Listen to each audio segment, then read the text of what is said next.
I'm Ben Mankiewicz. This is TCM, where Ronald Colman is our man of the night.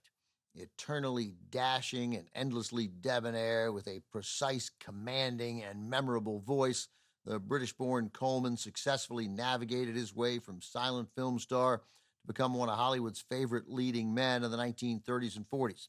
Up next, one of Colman's finest performances in one of the great romantic dramas of its time, of any time, from MGM in 1942, Random Harvest. Colman, still at the top of his game here at 51 years old, plays a man living two lives, one he remembers, one he doesn't.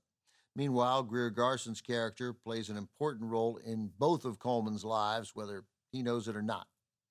Random Harvest is an adaptation of the bestseller by James Hilton, whose novels inspired a number of phenomenal big-screen adaptations, including Lost Horizon, which also starred Colman, and Goodbye, Mr. Chips, which featured Greer Garson.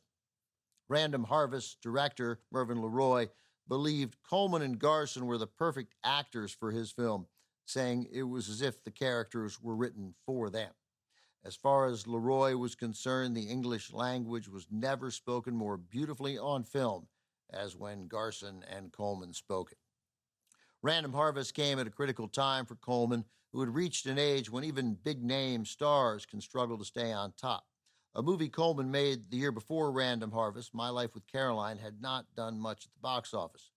But a few months before Random Harvest hit theaters, Colman scored a big hit with The Talk of the Town, co-starring Cary Grant and Jean Arthur. So the success of Random Harvest really solidified Colman's return to the top tier of Hollywood stars. Random Harvest earned 7 Oscar nominations, including Best Picture, Best Director for LeRoy, Best Actor for Ronald Colman. Greer Garson was not nominated for her role, but she won the Best Actress Oscar anyway for Mrs. Miniver, which means Garson had a phenomenal year. From MGM in 1942, also with Susan Peters in an Oscar-nominated performance, this is Random Harvest.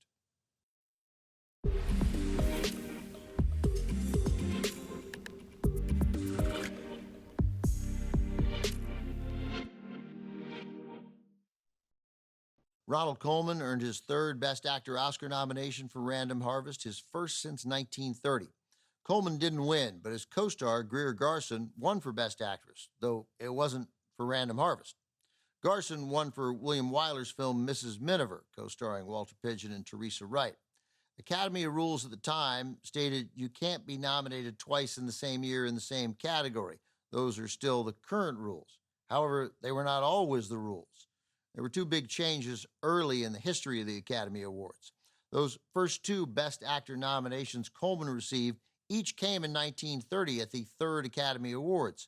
3 actors received 2 Best Actor nominations that year: Colman, Maurice Chevalier, and George Arliss, who was the eventual winner.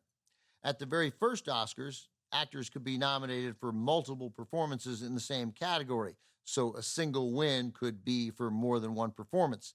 Then at the second Oscars, the Academy decided if actors were being recognized for multiple performances, they should receive separate nominations.